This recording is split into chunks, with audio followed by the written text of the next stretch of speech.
नमस्कार बच्चों, स्वागत है आप सभी का मिंट टॉक इंडिया में। आज के इस वीडियो में हम पढ़ने वाले हैं कक्षा 3 हिंदी की पाठ्य पुस्तक रिमझिम का पाठ नंबर 6 हमसे सब कहते। सबसे पहले हम इस पाठ के कविता को अच्छे से समझेंगे। सभी नए शब्दों का हिंदी और इंग्लिश में वर्ड मीनिंग शब्दार्थ समझेंगे। उसके बाद इस पाठ के तुक वाले शब्द यानी कि राइमिंग वर्ड्स को देखेंगे और उसके बाद किसका किससे है संबंध और समान अर्थ वाले शब्द भी देखेंगे।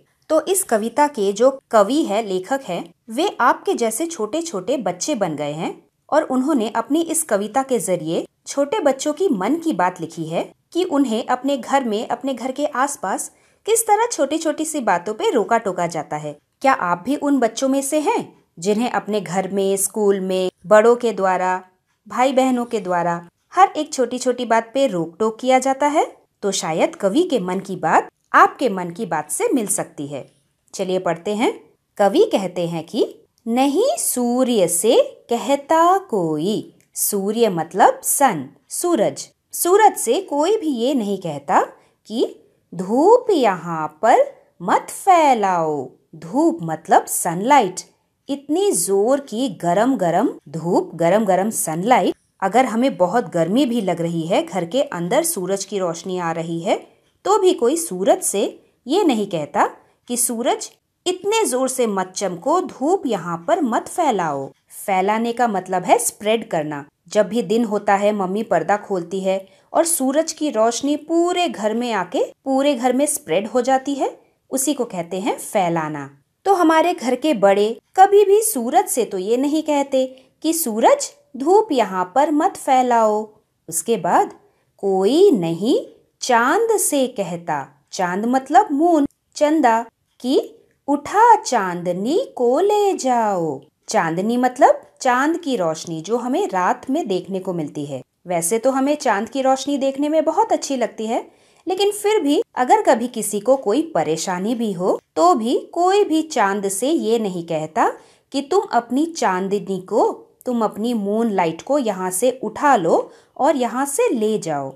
उसके बाद कोई नहीं हवा से कहता, खबरदार जो अंदर आई।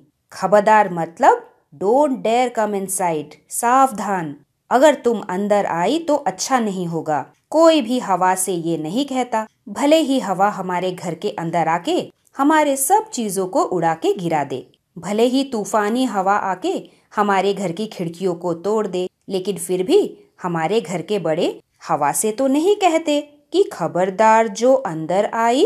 और वैसे ही बादल से कहता कब कोई, बादल मतलब क्लाउड्स, मेघ, उनसे भी कौन कब कहता है कि क्यों जलधार यहाँ बरसाई। जलधार का मतलब होता है जल की धारा, कंटिन्यूअस फ्लोइंग ऑफ वाटर, तेजी से बहने वाला जल। वो जल जो बादल बरसाते हैं। जब बारिश होती है तब हर जगह पानी बरसता है, पानी भर जाता है, मिट्टी में कीचड़ कीचड़ हो जाता है, हमारे जूते कपड़े थोड़े बहुत गीले हो जाते हैं, हम स्कूल भी ठीक से नहीं जा पाते। लेकिन फिर भी कोई भी बादल से ये नहीं कहता कि यहाँ पे तुम जल की धारा क्यों बरसा रहे हो। बरसाना मतलब टू पोर समथिंग, पानी डालना। तो कवि का मन जो एक छोटा सा बच्चा बन गया है, वो यह कहता है कि कोई भी सूरज से तो नहीं कहता कि यहाँ पे धूप मत फैलाओ, कोई भी चांद से भी नहीं कहता कि तुम अपनी चांदनी को, अपनी रोशनी को, लाइट को यहाँ से उठा के ले जाओ, कोई भी हवा से नहीं कहता कि तुम घर के अंदर बिल्कुल मत आना, और कोई भी बारिश से भी नहीं कहता कि यहाँ पे तुमने क्यों पानी डाल दिया, यहाँ पे मत बरसना। लेकिन हर कोई छोटे छोटे बच्चों को ही रोक टोक करता रहता है। वो कहते हैं फिर क्यों हमसे भैया कहते, भैया मतलब बड़े भैया, एल्डर ब्रदर, कि हमसे फिर भैया ऐसा क्यों कहते हैं कि यहाँ न आओ, भागो जाओ, कि यहाँ पे मत खेलो, दूसरी जगह पे खेलो, यहाँ पे मैं काम कर रहा हूँ, तुम यहाँ पे नहीं आओगी। भैया हमसे ऐसा क्यों कहते रहते हैं। अम्मा कहती है घर भर में, अम्मा मतलब मदर, माँ, मम्मी, मम्मी भी यही मुझसे कहती रहती है कि घर भर में मतलब पूरे घर में खेल खिलौने मत फैलाओ। खिलौने मतलब टॉयज, जिससे छोटे छोटे बच्चे खेलते हैं। अम्मा भी यही कहती है, मम्मी भी यही कहती है कि पूरे घर में अपने खेल वाले खिलौने टॉयज को मत फैलाओ, मत स्प्रेड करो। बादलों से तो कोई कभी नहीं कहता कि यहाँ पे पानी को मत फैलाओ, लेकिन हम जब अपने खिलौनों से खेलते हैं तब हमसे क्यों कहा जाता है कि यहाँ वहाँ खिलौने मत फैलाओ।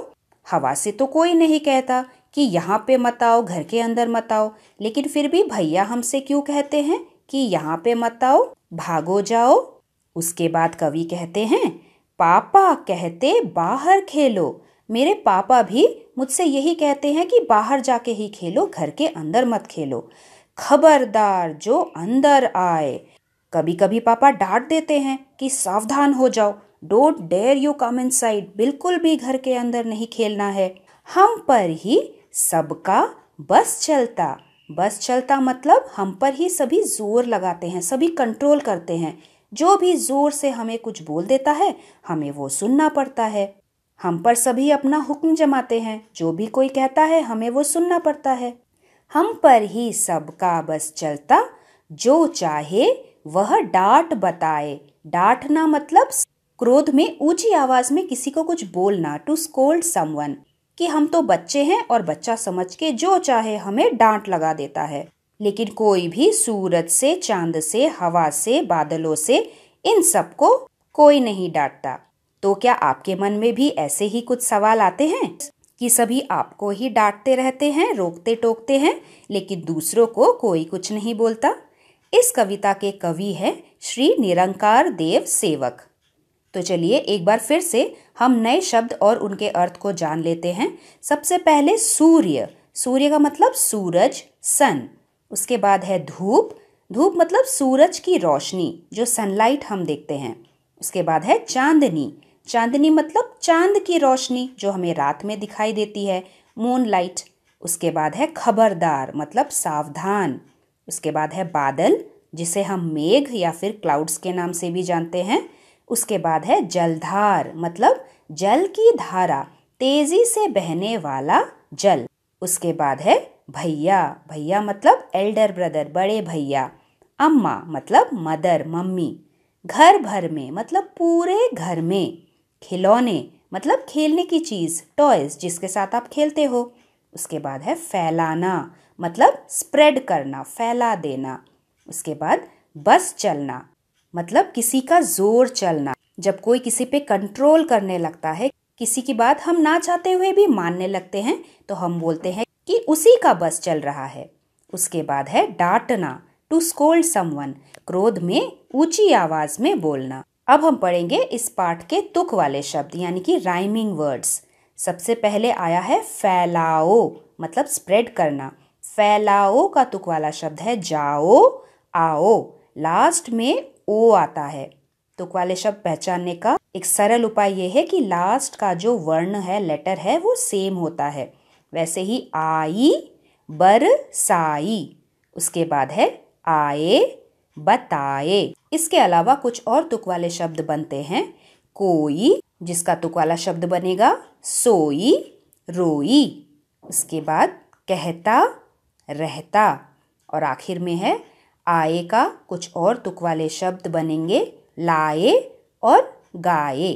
इस पाठ में सूरज, चांद, बादल, मेघ, कई अलग अलग नाम आए हैं। चलिए जानते हैं किसका किससे संबंध है। यह है सूरज। सूरज का संबंध धूप से है। धूप का मतलब सूरज की रोशनी। उसके बाद है चांद। चांद का संबंध चांदनी से है। चांदनी का मतलब चांद की रोशनी। उसके बाद है बादल, क्लाउड्स। बादल का संबंध जल की धारा से है, जलधार। जलधार मतलब जो जल की धारा यानी कि बारिश बरसाते हैं, जो है बादल। और फिर है बच्चे। बच्चों का संबंध खिलौनों से है।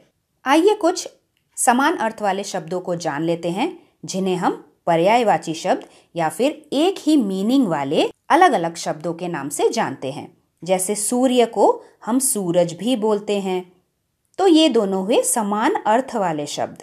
उसके बाद चांद को हम चंदा या फिर चंद्रमा भी बोलते हैं। उसके बाद है जल, जिसको हम पानी के नाम से भी जानते हैं। हवा को हम वायु भी कहते हैं। जलधर उसको हम मेघ या फिर बादल भी कहते हैं। अगर मैं यहाँ पे जलधार लगा दूं, ध की आ की मात्रा, तो फिर जलधार का मतलब बारिश हो जाएगा। और आखिरी है पेड़, जिसका मतलब होता है वृक्ष।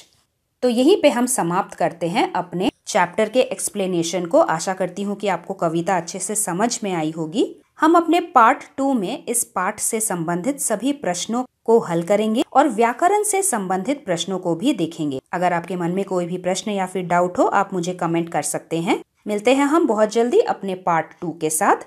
तब तक के लिए धन्यवाद एवं आपका दिन शुभ हो। Thanks for watching and do like, share, subscribe our channel Mint Talk India for more upcoming videos.